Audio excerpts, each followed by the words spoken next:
Reminder, one last time, look at the prophets. Remember, the prophets come with two messages, right? They bring this message that says, listen to what God has to say.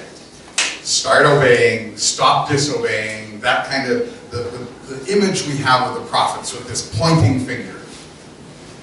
But they also bring the message that Isaiah brought in Isaiah 40, comfort ye, comfort my people. Okay? So that's the prophets, what they said.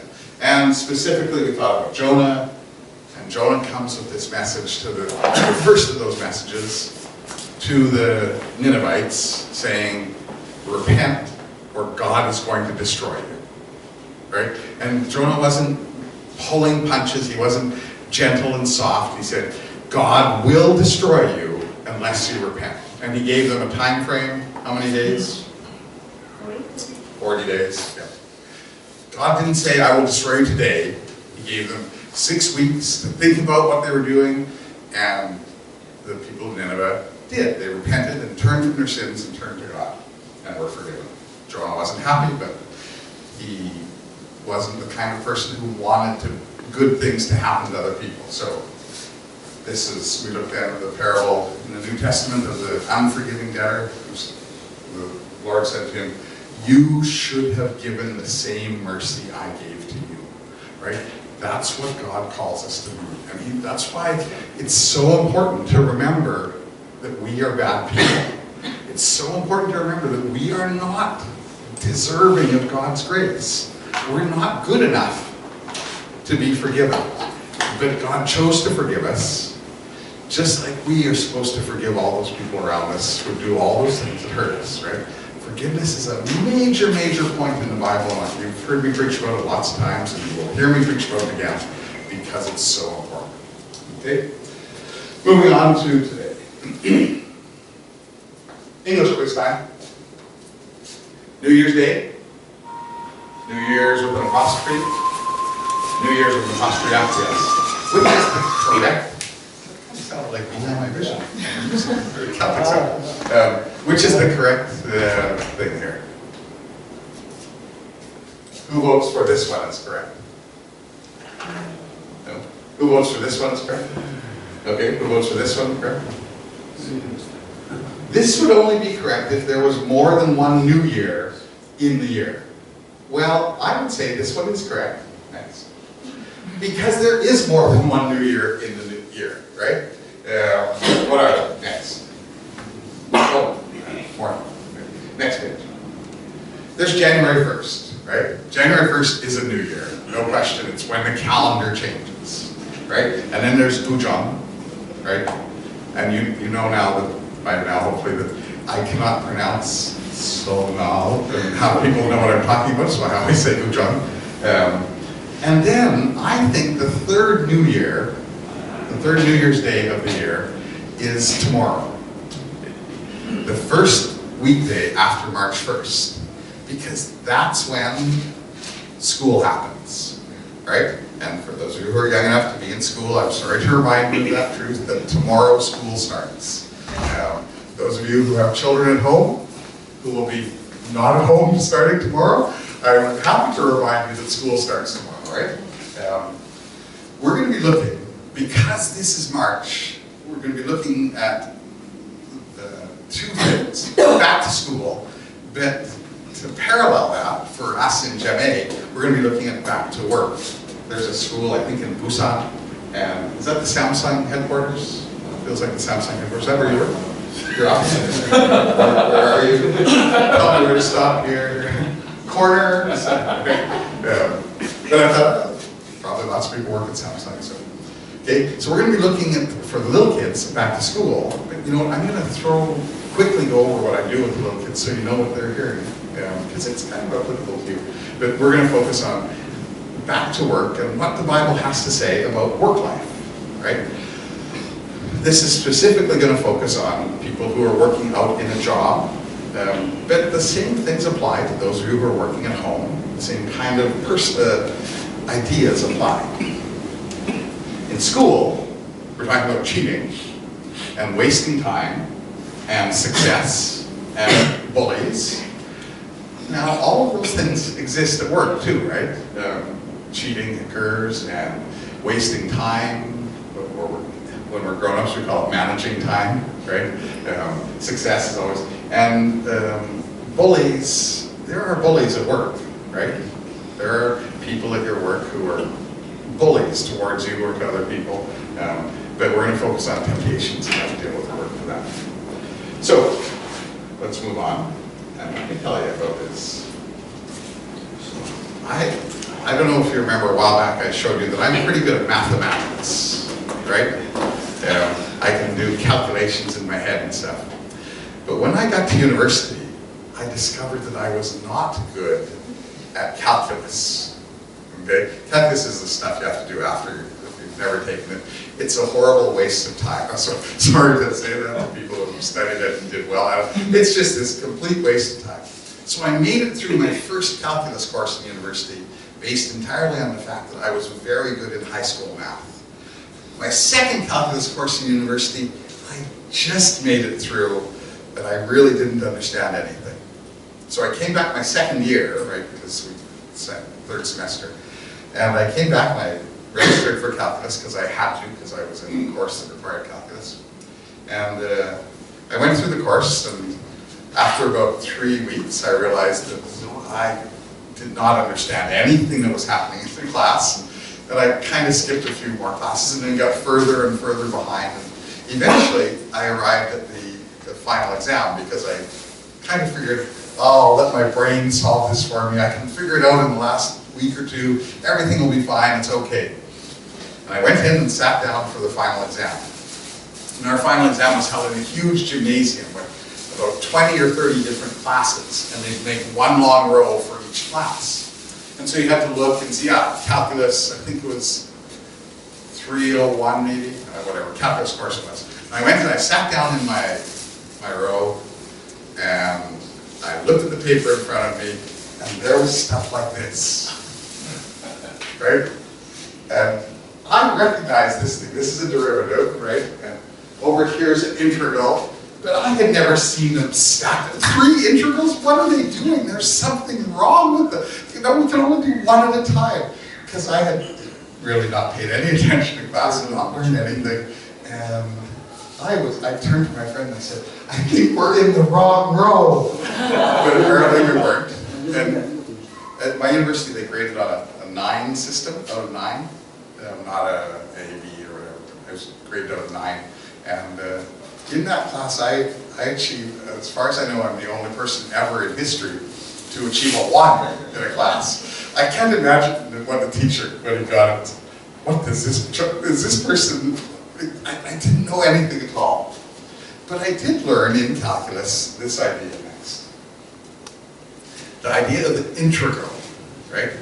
Integral. And the integral is putting it all together, for lack of a better thing. It's measuring from here to here and getting everything all together in one, right? And that idea, that word, integral, is almost exactly the same, oh, kids erased it, as this word.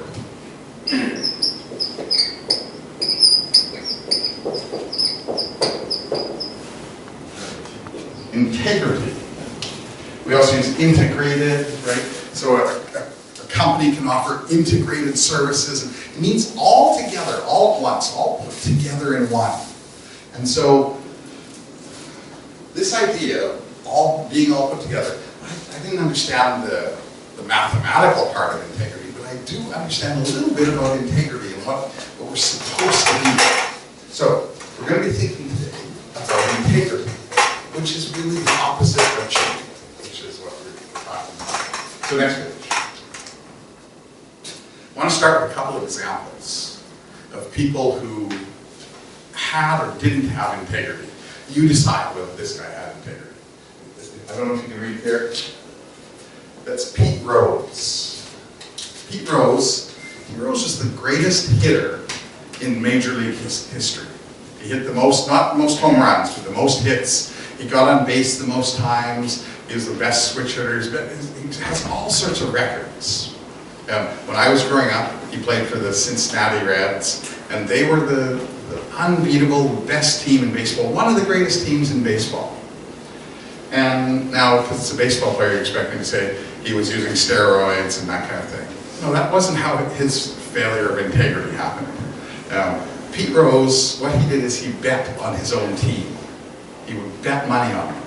Even when he was, later on he became a manager, he kept betting on his team. And when you're the manager or a player, if you bet on your own team, it changes the game completely. And only people with no integrity would bet on their own team, right? Because all you have to do is bet for the other team to win, and then you go out and the ball's coming and you go, oh, I missed again, right? And an athlete who does that is kind of the definition of someone without integrity. Well, Pete Rose eventually got caught. He got caught for betting, and afterwards he released this baseball, like just a regular baseball you could get, and it said, "I'm sorry I bet on baseball." So that demonstrates some integrity, right? You know, because he's honestly confessing. It took 20 years before he confessed, but he's honestly confessing that he was a cheater. Except if you look down here on the next page, when he released this baseball with his signature, and "I'm sorry I bet on baseball," he was charging people about $350 to buy it.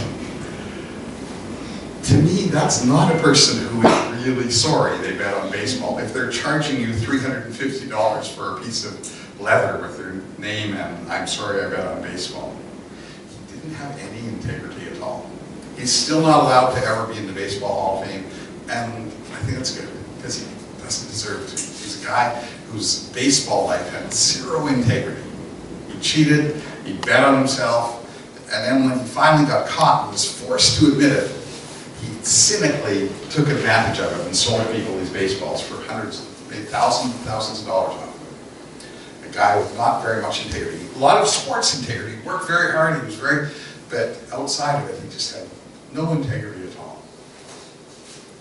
Here's the story of a guy, and you can't read it obviously, of a guy who did have integrity. He's the CEO of a real estate company in Florida. And the company was doing very poorly, had about 3,000 employees. And he looked at his company and realized that there was too much redundancy. And you hear that lots of times, but in this case there really was. And so he went through his company and he got rid of people who were not doing anything or who had the same job as someone else. And he cut down his employees from 3,000 to about 1,300, cut it in half. And when he was all finished, he looked around to see if there's anyone else he could cut out, and he realized that he had a co-CEO, basically, another guy who was doing the same work as him. And he looked and he said, "That guy's younger and better for this job, you're fired." And he fired himself, right? To me, that's a guy who had integrity. His job was to get rid of all the dead wood, all the unneeded stuff. And at the end of it, he looked and realized that he was the one who needed to go. He got rid of himself, right? That's a person who's applying the same standard to himself as he's applying to other people. That's what integrity is. If you do the same towards other people as you do to you, right? If you have integrity, you don't have different sets of standards. You have just one standard that you apply to everything. And that's the kind of person that God calls us to be, to have integrity. Next page. This is you've heard of D.L. Moody, right? Moody. He's a famous, he was like the Billy Graham of the 1800s. Founded a thing called Moody Bible Institute in America. Very important Christian man from 150 years ago. Maybe this is his quote, no one's sure, no one can find it, but it's been said, he said it many times. So. And he says, "Character is what you are in the dark." And character and integrity are so close to each other, right? And so what he means is that when no one is watching you, when no one is seeing what you're doing, how you behave then, that decides whether or not you have character, whether you have integrity. Character is what you are in the dark. Your integrity is dependent on how you behave when you can't get caught, right? It's the famous question of if you could be invisible for a day, what things would you do? And as someone who has integrity, if they're invisible for a day, they would do the exact same things they normally do. But someone who doesn't have integrity would go do whatever they wanted when they couldn't get caught. And Moody's point is that if you want to have character, if you want to have integrity, the way you act in the dark has to be the way you act in the light. The way you act when no one is around has to be the same way that you act when you're being watched clearly. Next page. That's what God said. This is from Leviticus 19. Do you know what Leviticus 19 is? It's the Ten Commandments. Oh, is that right? No, Ten Commandments is Exodus 20, right? Well, the Ten Commandments are twice in the Old Testament. They're not exactly the Ten Commandments here. It's most of the Ten Commandments are repeated, but then a bunch of other things are fit in with the very basic Ten Commandments. And I found a couple of verses that are in amongst this Ten Commandments that I think are perfect examples of God telling us to have integrity. This passage says this: you must be fair when you judge people, and you must be fair when you measure and weigh things. Remember I mentioned during talking about the prophets that they were worried about, God was telling them very often to not cheat as they were weighing things? Here's the first example. You must be fair when you measure and weigh things. Your baskets, right, that are standardized baskets, your baskets should be the right size. Your jars should hold the right amount of liquids. Right? With a jar, it was easy to cheat people by making the jar in the bottom, leaving it half full of clay, right? Because it was a clay jar. And then you pour the oil in until it's full, you pour it out, and the other person would get just half or 2/3 of a bottle of oil. Your jar should hold the right amount of liquids. Your weights and balances should weigh things correctly. I'm the Lord your God. I brought you out of the land of Egypt. That's what God says at the end of commands where he wants people to pay attention. He says, do this, I'm God. So here's what seems like an insignificant little thing. Don't put your thumb on the scale when you're weighing things. That's all God's saying there. Don't give a little bit less than what you promised. I'm God, listen to me. It seems like such an unimportant little thing. It goes on in Leviticus 19. This next one I think is even more clear. He says, God says, you must not curse anyone who's deaf. What's the idea there? There's a deaf person over there. Can't hear you at all. They're not looking at you. You can say whatever you want about that person. And God says, don't do that. Don't say stuff about people who can't, who don't know, if you're saying it about them. Don't do something to someone who doesn't know you're doing it to them. If you're going to curse a deaf person, walk up in front of them and curse them, I guess, right? Don't do anything to make a blind person fall. No one can tell if you're walking along and you see a blind person walking beside you. You can walk over there quietly and stick your foot out and trip him and walk away, that you can just laugh to yourself that you did something evil to someone. And no one will know. The blind person will fall, they'll look around, but they can't look around. God says, don't be that kind of person. Don't do something to someone who can't tell that you're doing it. Have some integrity in your life. Treat a blind person the same way you treat a person who can see what you're doing. You would never just walk over to someone and push them over, because they'll look at you and they'll say, hey, why are you doing that? But you can do that to a blind person, but don't do that to a blind person. That's not what people of integrity, people of honor and character would ever do. You must, you must respect your God. I am the Lord, right? God was very clear that these little things that seem like things you easily could get away with. You can easily get away with cursing a person who can't hear you. You can easily get away with knocking over a blind person. And no one in the world will know who did it, not even the person you did it to. But God says, don't do that. I'm God, and that's not the kind of thing that my people do. God's very clear that integrity, living a life where who you are is one thing, is an important thing in our lives. Next page. This is what we're talking about to kids, right? These are examples of ways to not have integrity when you're in school. cheating on a test, handing in Control V, right? You know Control V. My students do this all the time. They have to do reviews of movies. And so they'll write a movie review, and they'll say, this movie, very good, I like much, not too funny, okay though. And then the next paragraph will say, the protagonist in this movie was a, and I know, they went to the internet, and they copied a paragraph, and they pasted it, and they handed it in to me, and acted like it was their own. That's not having integrity. That's pretending that they did something that they didn't do, right? Letting the rest of your group do all the work, right? You're part of a group. A man of integrity, a person of integrity, does their part, pulls their weight. Trading answers, right? Kids do that. Getting someone to do the work for you. If your kids have more stuff or money than the other kids in class, they can buy treats and snacks that the other kids can't afford, and they trade. Right? Faking sickness. My students do this as well sometimes. That's what kids do. Nothing like, we would never do anything like that at work. Oh wait, we would. Next page. These are the same kinds of things. These are the things that people without very much integrity do. Slacking off. Now, of course, you have to slack. You know, slacking off means not working as hard as you can. Of course, you have to not work as hard as you can sometimes, because you work so many hours here in Korea.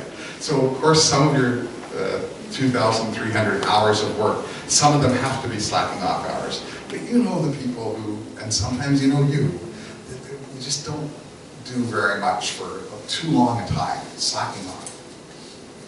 Passing another's work off as your own, right? Someone with integrity doesn't do that. And we know in Korea, in the Korean church, this has become a major issue, and it's made the people outside the church think badly of the church. We should not do that. The reason why people don't like the church because of this issue is because they know that people who pretend that someone else's work is theirs don't have integrity.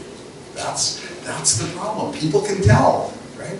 When we're not one, when our personality, there's my Sunday personality and my rest of the week personality, when those aren't one, people know that, and they know that what we have to say doesn't matter.